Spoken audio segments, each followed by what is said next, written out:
There is a direct link between past and present, and one thing we hear from teachers over and over again is that they need to find ways to engage their students to help them understand those links.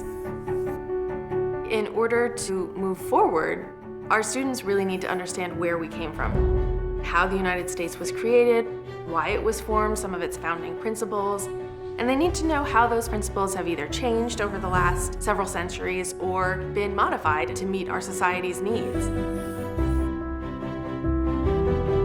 The Center for the Teaching of History at the Massachusetts Historical Society was created in 2017. The goal of the center is to bring together a number of our resources, like lesson plans developed by master teachers and high-quality images of primary sources that teachers can use to create their own lesson plans, have all of those materials in one place, accessible to K-12 teachers and their students. One of the things that's great about MHS is that you can interact with the artifacts. I've actually turned pages of documents that were written by John Quincy Adams, and it's amazing to see the handwriting and to see his thoughts from his own pen. When history was about memorizing a textbook and putting dates on a test, you weren't really acting like a historian.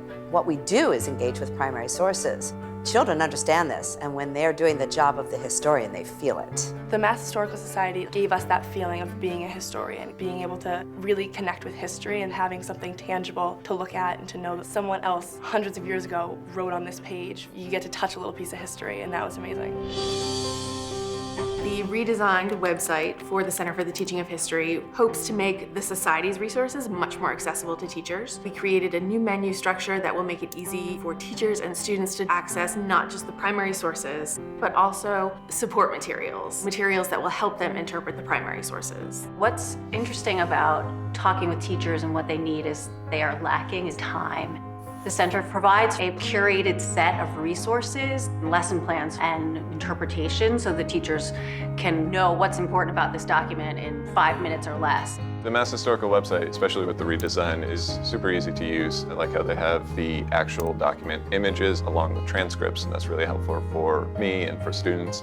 I mean, we're not all well-versed in reading cursive from 250 years ago, so having the transcripts makes it accessible for, high school students. Many of our programs for teachers give them an opportunity to collaborate with one another and explore not just various topics in history, but ideas about how to share history with their students. We're actually shifting more towards using primary sources in the classroom so that kids are able to understand history is an interpretation. There are disagreements among historians. I might look at a primary source document and come out of it with one lesson, whereas another teacher or another historian will look at it and see something different. A lot of the time when we're doing so much research and it's so much online, it's always from someone else's opinion. And so to be able to see the actual document and then make your own conclusions about it, it was like we are the people writing the textbooks. I think students then are able to understand, okay, history isn't something that's given to us from on high and then it stays static. Our understanding of the past is constantly changing. This space and the people here and the resources here really help kids understand that. The Massachusetts Historical Society is free and open to the public. And so anyone can just come in and research any topic in American history. We were lucky to get in contact with one of the directors and then set up an appointment, and we visited. Everyone there was so nice, so willing to work with high schoolers, especially since we're not a college professor or graduate student. We're all new to it, and they were just willing to help us through it. Students will remember some things from a course, some things they're going to forget. But if you come here, they may well remember the historian that they met, the artifact that they saw, Robert Gould Shaw's sword, the pen that Abraham Lincoln used to sign the Emancipation Proclamation. Different things that are here, I really believe those are going to be lifetime memories.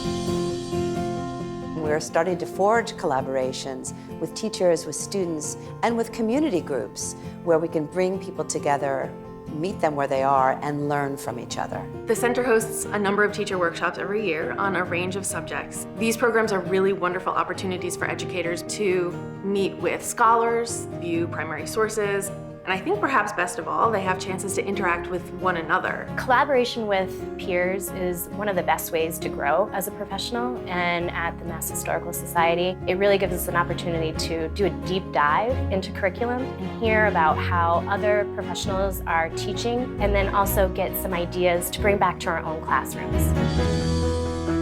I take very seriously that I am building the citizens of our future. And though they can't vote right now, they can still learn about how our government runs and how it's built and why there's a balance of power. As we're turning 18 and we're about to go out and vote, and we're going to be the people that have the say in our government and how it's going to run, to learn about the processes of the government, the different mistakes and successes of the past is really important to make a well-informed decision. We believe in knowing your past.